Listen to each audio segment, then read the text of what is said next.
thanks. And, no matter, even though it's true, I've told use the gremlin and the balance metaphor many times.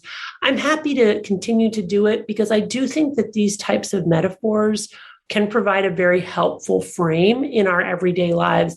And I also think it's fascinating the way we use language and metaphors and images to provide a kind of roadmap to get us through the day. We do this unconsciously, but they play a very powerful role in our lives. So I'm happy to do it.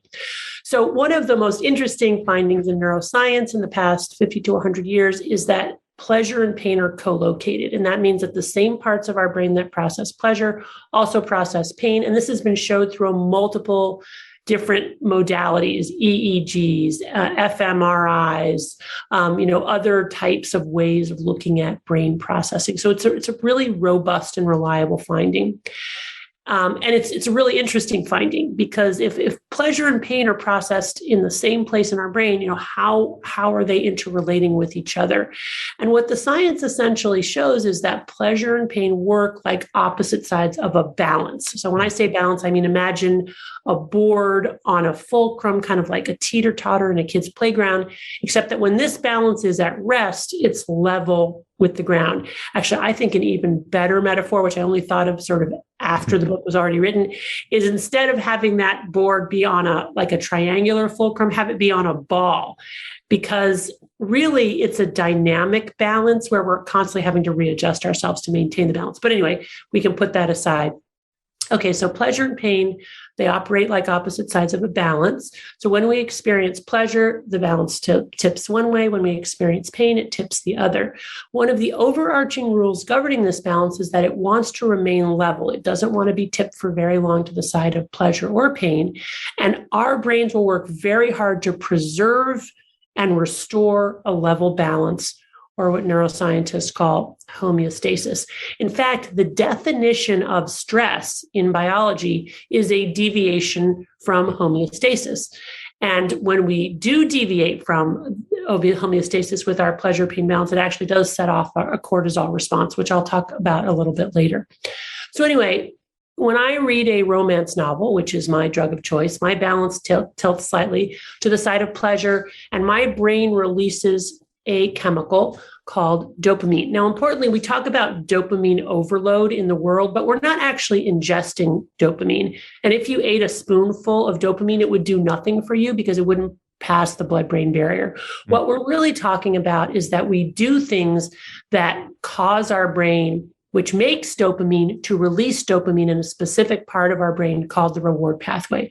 So when I read a romance novel, because that is pleasurable for me, given my particular brain and wiring, my balance tilts to the side of pleasure, and I get a release of dopamine from these specific neurons in a particular part of my brain called the reward pathway part of my brain.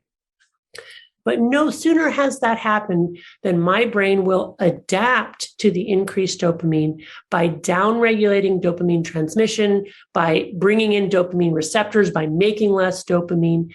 But the thing is that my brain doesn't just decrease dopamine to baseline levels. It actually goes below baseline for a period of time before going back up to baseline levels.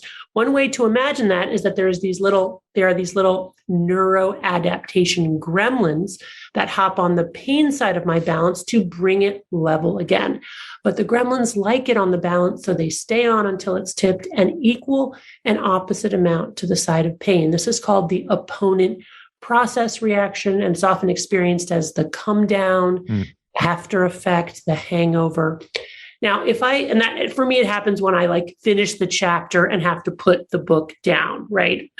So, but if I wait long enough, that craving to read more, which is represented by my balance being tipped to the side of pain, that's how my brain gets me to keep going with that activity. Why would my brain want me to do that?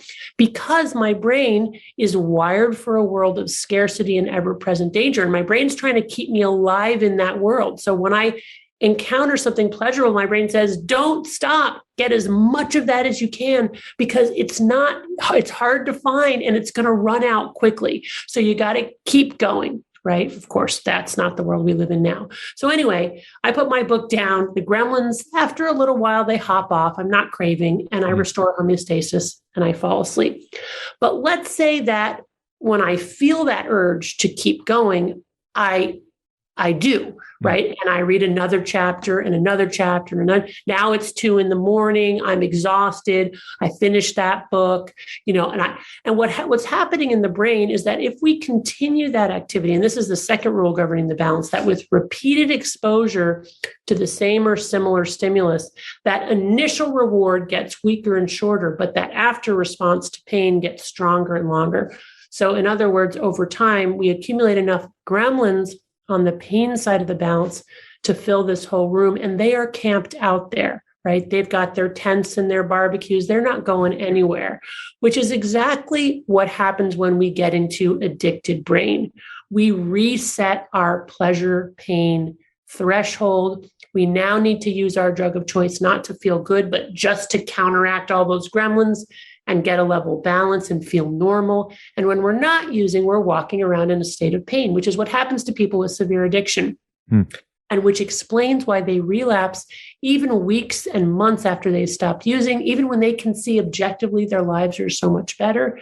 Basically, they're walking around with the universal symptoms of withdrawal from any addictive substance: anxiety, irritability, insomnia, dysphoria, and intrusive thoughts of wanting to use, otherwise known as craving. The other thing that happens when our balance gets tilted to the side of pain is that other more modest rewards are no longer enjoyable, right? So our focus really narrows, and all we think about is that drug. All we want to do is that drug. Nothing else is interesting, which is exactly what happened to me. I started to lose interest in my husband, in my kids, even my work became uninteresting. I started taking these novels to work and reading in between patients. So detaching myself more and more from the world and wanting to just be in this fantasy place 24/7, not wanting to come out of it, which is exactly what happens when we become addicted.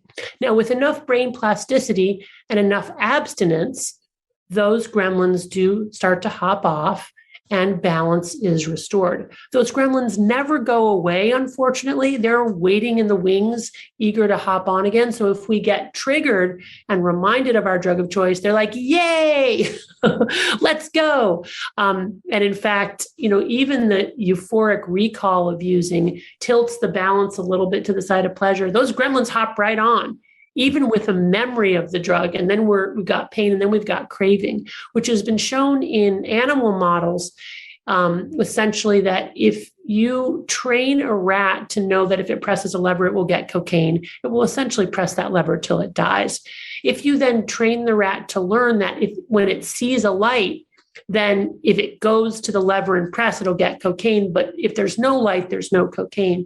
And what they found when they stuck a probe in the rat's brain to measure dopamine levels, that of course, when they pressed the lever and got the cocaine, there was a huge surge in dopamine. But here's the fascinating part. When they saw the light, just saw the light without any cocaine in their bodies yet, they got a tiny little increase in dopamine, just knowing it was coming, followed by a little mini dopamine deficit state, which is craving. And craving is what produces the motivation to do the work to go and get the drug.